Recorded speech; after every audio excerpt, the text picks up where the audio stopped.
It's time to talk about the big picture.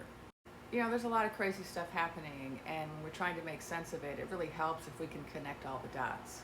Now, I've talked about some of this in the past, but it's been a while since I've really gone over the big picture. And I found that it's usually the case that people can handle challenges better if they understand them, if they understand that there's a purpose to what they're going through, if they can understand that this terrible thing that they're having to endure is going to result in something positive, then it makes it easier to withstand that. And this is really important right now because a lot of people are dealing with a lot of fear. And fear is the one thing that we really cannot find ourselves consumed by, because fear makes us incapable of fighting against the flashy circus. And one of the things that my guides was talking about just this week was how it's the combination of ignorance and fear that has led to the creation of the Magatonians, for example. And so they talked about how that combination is really dangerous, ignorance and fear. And so if we can eliminate the ignorance, that will help us then to eliminate the fear. For those of us who aren't ignorant, we just have to focus on the fear. So what's the big picture, and how is it related to the epiphiles and to just a lot of things that are going on right now?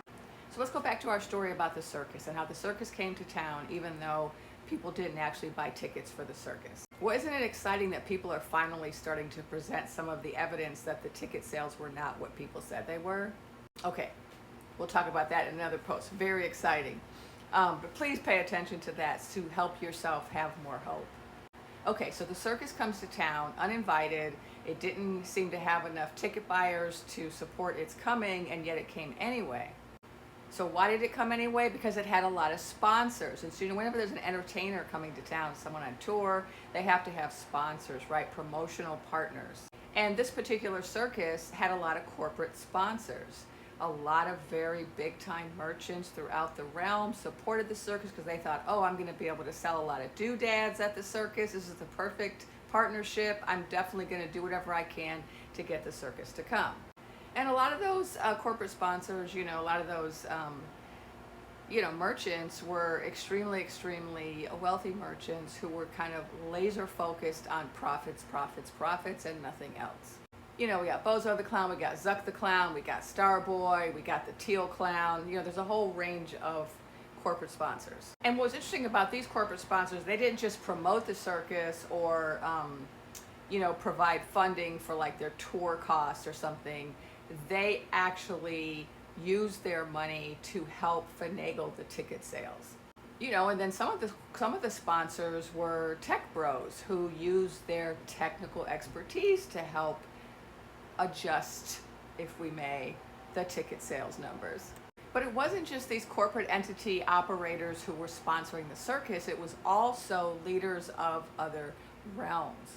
And so these were foreign influences, and people thought that the circus was like an American homegrown production, but in fact it was not.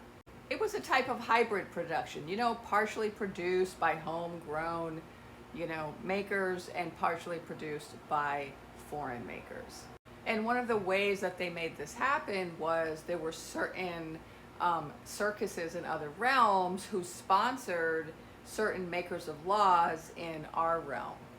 And there were certain circus leaders in other realms who sponsored some of the people who use gavels and wear black robes. And then there were others who sponsored, the head clown himself, or in some cases, the assistant clown.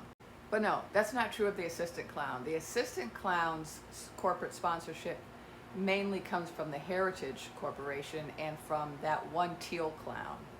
Okay, so you have all these sponsors. The circus was incredibly well sponsored, had a lot of help from a lot of different corners, and also it had something else going for it that made it very challenging for blue-robed people to push up against it.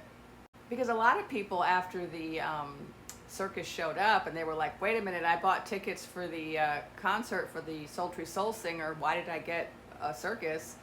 People started asking questions and agitating. They were looking to their blue-coated leaders, and the blue-coated leaders were like, I can't help you, I can't do anything, I'm a hostage.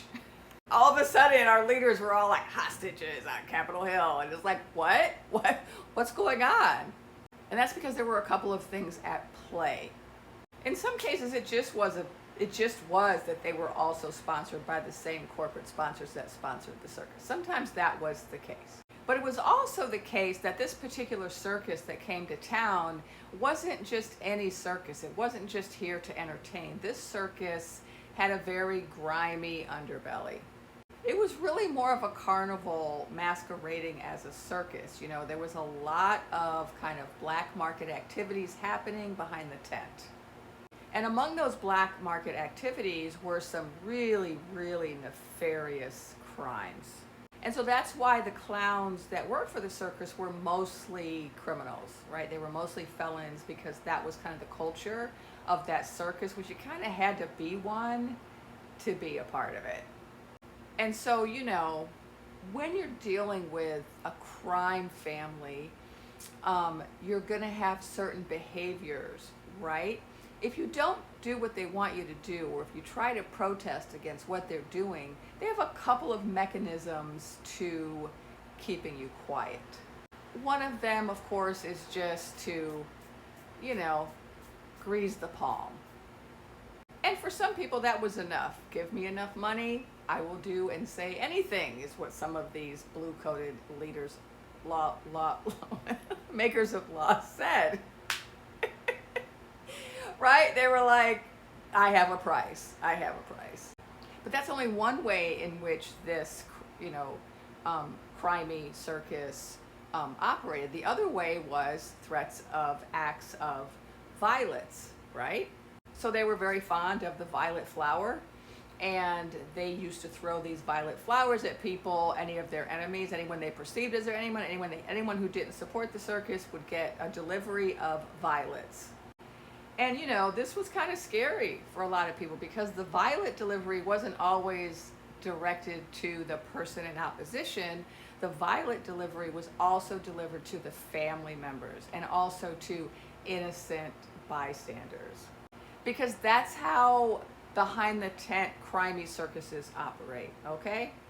And so we have to, now that we're recognizing this is an aspect of this particular circus, we have to realize that this circus is part of a network of circuses globally. And this network of global circuses, they're all carnivalesque, right? They all have these elements. And one of the elements they have, which is now starting to kind of float to the surface, is this tendency to want to engage in traffic across borders of bodies, particularly of very small ones, but also of female ones. And so this traffic, this global traffic that this network of circuses is involved in, is what the Epiphiles is all about. And so this was a third way that the circus got people not to push back, and that was by saying, don't worry, we will keep your ugly secrets. Nobody will ever know you were involved in the Epiphiles. Okay, so now that we're clear on who the circus is, let's talk about why. Why are they here? Why is this happening to us? Why is this happening to me? Why do I have to fight the circus? Did I sign up for this? I mean, if I did, can I unsign up? Can I scratch my name off? I mean, what recourse do I have?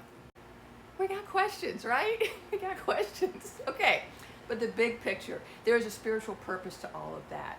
And it turns out that the head clown is here as a catalyst, right? A catalyst is an agent that causes reactions in other agents, right? So you put a catalyst, if you're talking about a chemical explosion, this is what this is, right? There are certain agents that you put into a chemical brew that will catalyze something big happening.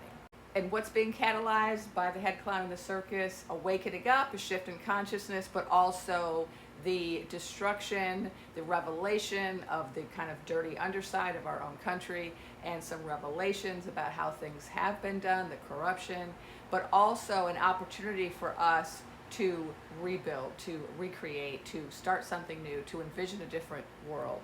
Because what's happening now to most of us has always been happening to some of us. But sometimes it's easy to look away when it's not you. Now as a country, we're being forced to deal with all of the inequality, the corruption, the traffic, the corporate greed, the gerrymandering, the erosion to democracy, the marginalization of certain groups, patriarchy. All of this garbage is floating to the surface now. I gotta make a part 2.